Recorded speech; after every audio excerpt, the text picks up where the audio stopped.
설마 이 모든 것을 윌리엄이 썼다고 믿습니까? 이 말은 미국의 셰익스피어로 불리는 마크 트웨인이 내뱉은 말이었습니다. 셰익스피어는 문인 집안 출신도 아니고 옥스퍼드나 케임브리지 대학을 나온 적도 없는 시골 출신 청년이었는데, 그런 인물이 어떻게 갑자기 그토록 많은 걸작을 쏟아낼 수 있었는지 도저히 믿지 못하겠다는 뜻이 담긴 말이었지요. 셰익스피어라는 인물이 진짜로 원작자가 맞느냐는 가짜 논쟁은 예로부터 자주 있었으며, 그 가운데 가장 유명한 인물은 미국 여성 델리아 베이컨이었습니다. 그녀는 영리했지만 가난 때문에 대학에 진학할 수 없었다고 합니다. 15세 소녀가장이 되어 가족의 생계를 떠안은 채 교사로 일하던 즈음에 그녀는 셰익스피어에 빠져들었는데, 각종 기록을 세밀히 검토한 그녀는 셰익스피어 작품의 원작자가 프랜시스 베이컨이라는 놀라운 결론을 내리게 됩니다. 이 유명한 얘기는 제임스 조이스의 소설 율리시스에도 고스란히 실려 있습니다. 선량한 베이컨, 곰팡이 냄새 어린 채 셰익스피어가 베이컨이라는 황당한 논법. 이보다 더욱 흥미로운 것은 수많은 셰익스피어 전문가들조차 델리아 베이컨의 의견에 대해 동조 내지는 지지했다는 사실입니다. 셰익스피어를 극찬한 대표적 인물인 랄프 월도 에머슨은 단정짓지는 못해도 프랜시스 베이컨 등 주변 인물의 도움이 분명 있었을 거라며 델리아의 의견을 옹호했으며, 에머슨과 오랜 우정을 쌓았던 토머스 칼라일도 델리아의 작업을 지지했습니다. 에머슨과 헨리 데이빗 소로우 등과 함께 콩코드에서 살았던 너세니얼 호소는 델리아의 책 출간을 은밀하게 지원했다고도 합니다. 그러니 마크 트웨인이 저런 말을 했다고 해서 별로 놀랄 일도 아닌 셈이지요. 셰익스피어는 20여 년간 무려 37편의 극작품과 154편의 소네트를 썼습니다. 그는 무려 1100여 명의 캐릭터를 창조하였고, 등장인물들이 느꼈던 수만 가지 감정을 표현하기 위해 2만여 개의 단어를 자유자재로 다룰 줄 알았습니다. 우리가 그에게 압도되는 건 작품의 분량 때문만은 아닙니다. 비록 톨스토이는 셰익스피어의 대사가 너무 비현실적이라고 혹독한 비판을 가하기도 했지만, 수많은 작가와 비평가들은 천재가 빚은 예술작품에 여전히 경탄을 금치 못하고 있습니다. 그 많은 작품들이 골고루 걸작이기 때문이지요. 고대 그리스 시인들조차도 각자 서사시, 비극시, 희극시 등으로 그 분야를 나뉘어 작품을 썼지만, 이 인물에게만은 그런 영역 구분조차 아무런 장애가 되지 못했습니다. 그는 희극, 비극, 사극, 로맨스, 소네트, 시 등에 전방위적으로 두루 걸출했습니다. 또한 모든 작품들이 고유의 색깔과 독특한 분위기를 지니고 있습니다. 심지어 10편의 사극에서조차 인물의 성격뿐만 아니라 작품의 분위기와 구성 등이 모두 다르지요. 셰익스피어는 소년 시절 문법 학교에 다닌 게 교육의 전부로 알려져 있습니다. 소년 셰익스피어는 이 단계에서 로마의 희극 작가 테렌티우스나 웅변가 키케로뿐 아니라 오비디우스, 베르길리우스, 호라티우스 등 로마 시인들의 작품을 두루 접했습니다. 나중에 런던으로 진출하여 극작품을 쓰기 시작하면서 그는 오비디우스의 변신 이야기와 플루타르코스의 용전, 몽테뉴의 수상록 등으로부터 특히 많은 영향을 받았습니다. 문학의 천재답게 하나를 배우면 열을 낳는 놀라운 재능 덕분에 그는 원전과는 또 다른 분위기를 지닌 온갖 독창적인 작품들을 쏟아낼 수 있었습니다. 단적인 예가 초창기에 쓴 비너스와 아도니스란 작품이죠. 오비디우스가 약 70행으로 읊은 이 짧은 이야기를 셰익스피어는 무려 1200행가량의 장시로 늘렸습니다. 이 무렵 셰익스피어는 사극 헨리 6세 3부작과 리처드 3세의 창작을 마친 신출내기 극작가였습니다. 이처럼 사극을 쓰다가 느닷없이 오비디우스풍의 서사시를 쓴 것도 놀랍지만, 더욱 놀라운 건 이 작품이 출판되자마자 당대의 베스트셀러가 되었다는 점과 셰익스피어가 시인으로서 일약 명성을 얻었다는 점이었습니다. 바로 이 무렵에 로버트 그린이라는 작가가 셰익스피어의 극작가로서의 성공을 시기하여 그를 벼락추세한 까마귀로 비하한 일이 있었는데, 셰익스피어가 비너스와 아도니스를 써서 보기 좋게 한방 제대로 먹인 셈이었지요. 그 작품의 제사 또한 흥미롭습니다. 그는 로마 시인 오비디우스의 사랑의 노래에서 인용했습니다. 속물들은 잡것에 혹하게 놔두고 금빛머리 아폴로요, 저에게는 영감이 가득한 샘물잔 내리소서. 셰익스피어가 살았던 시기는 엘리자베스 여왕 치세였습니다. 또한 유럽 사회 전체가 중세에서 근대로 넘어가는 시대이기도 했습니다. 이탈리아에서는 르네상스의 거대한 물결이 휩쓸고 지나간 후였고, 에스파냐에서는 콜럼버스의 신대륙 발견 소식이 온 유럽으로 퍼져나갈 무렵이었습니다. 루터의 종교개혁도 시작된 지 그리 오래 지나지 않은 때였습니다. 돈키호테의 저자인 세르반테스는 그 무렵 레판토 해전에 참가했고, 몽테뉴는 수상록을 간행했습니다. 이 무렵 우리나라에서는 과연 어떤 일이 있었을까요? 황진이가 청산리 백개수야라는 시조를 지었고, 정철이 관동별곡을 발표했으며, 셰익스피어가 로미오와 줄리엣, 한여름밤의 꿈을 완성했을 땐 임진왜란이 터져 이순신 장군이 한산대첩과 노량대첩을 벌일 때였고, 리어 왕과 맥베스를 발표할 무렵에는 허균이 홍길동전을, 허준이 독립보감을 간행할 무렵이었습니다. 셰익스피어가 위대한 점은 당대의 독특한 시대적 배경을 훌쩍 뛰어넘는 작품들을 썼다는 데서도 찾을 수 있습니다. 셰익스피어는 언제나 살아있으면서 고민하거나 괴로워하거나 기뻐하는 인간 그 자체의 흥미를 느꼈습니다. 그의 비극이 고대 그리스 비극 시인들의 운명적 비극과 달리 성격적 비극으로 불리는 이유 또한 지극히 현대적입니다.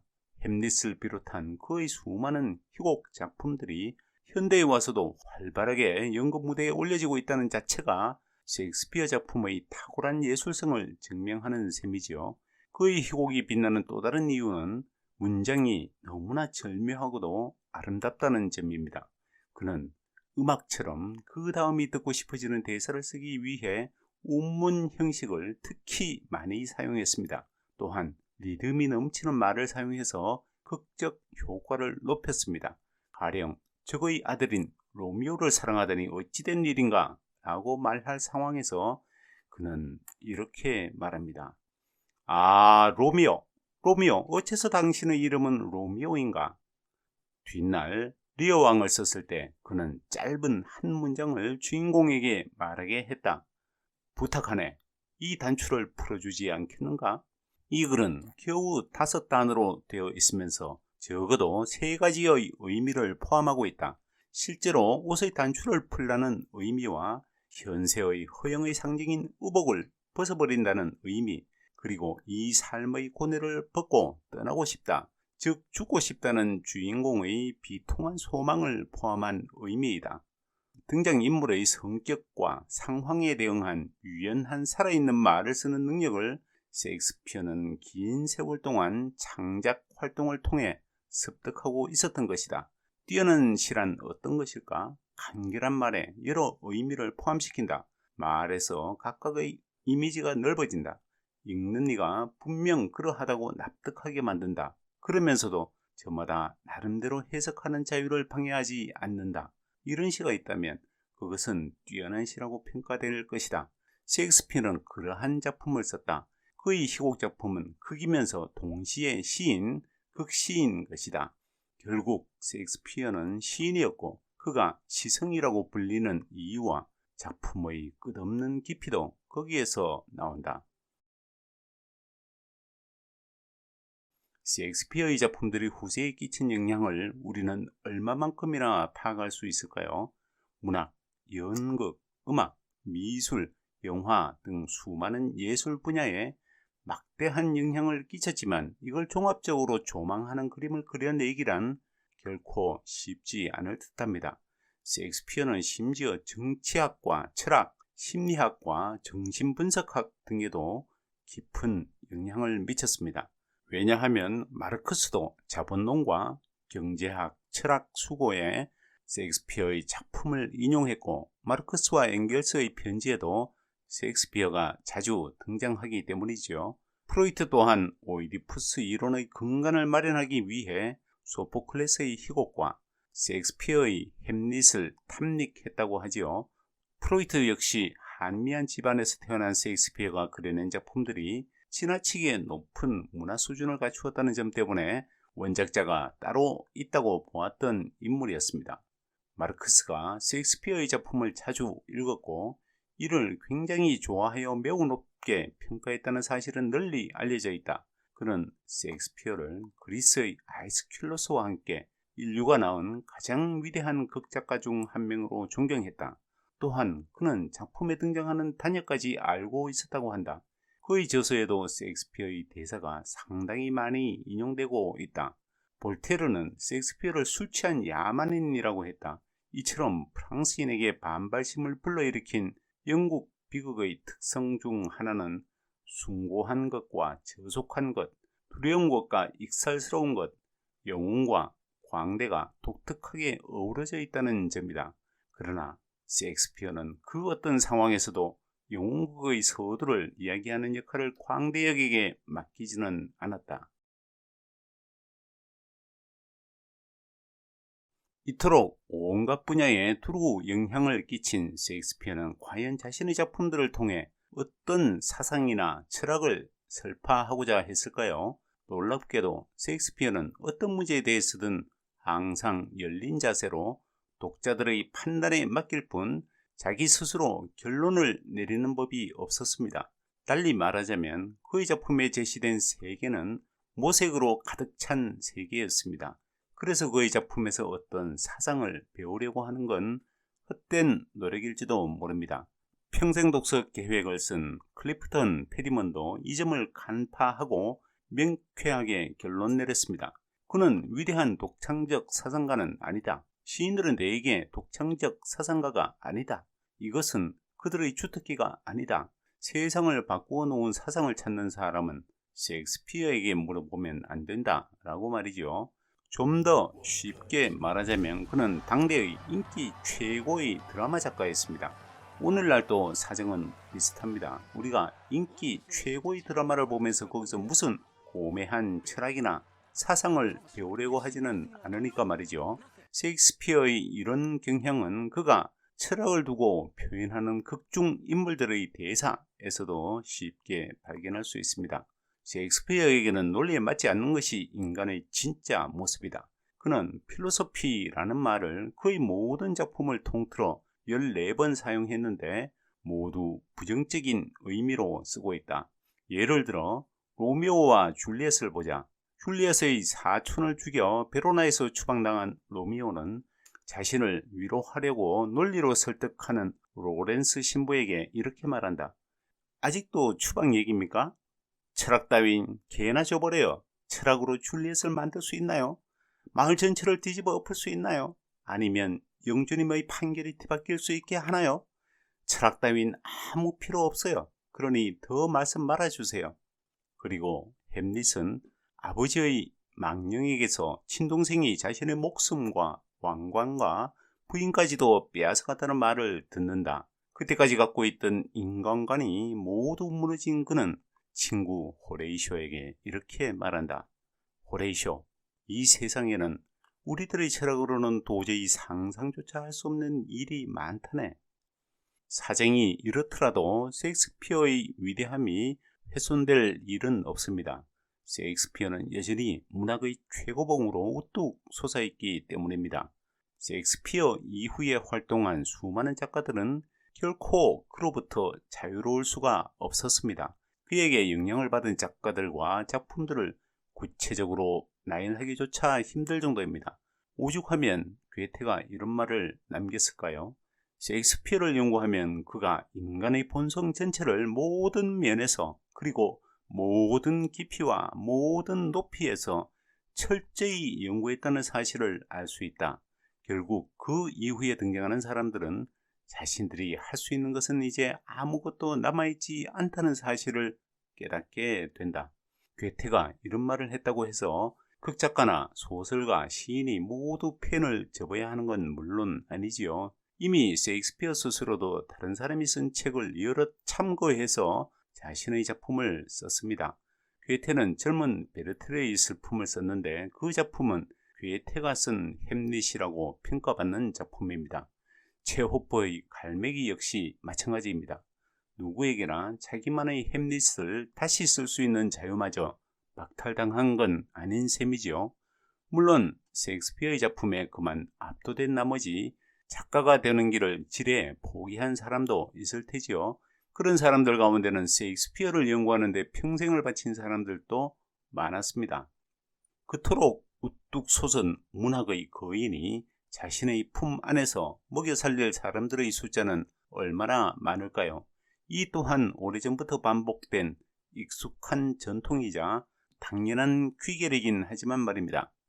프루타르코스의 판단에 의하면 호메로스는 독자에게 언제나 전혀 다르게 나타나며 항상 새로운 우아미로 개화하며 결코 사람들을 물리게 하거나 염증나게 하는 일이 없는 세상에 단 하나뿐인 작가라는 특별한 찬사를 받는다. 장난하기 좋아하는 알키비아데스는 학자로 자처하는 어떤 자에게 호메로스 한 권을 달라고 요구했더니 가진 것이 없다고 하자 따귀를 한 대 갈겨 주었다. 그것은 마치 우리 신부님들 중에 성무 일과서를 갖지 않는 자를 보는 식이다.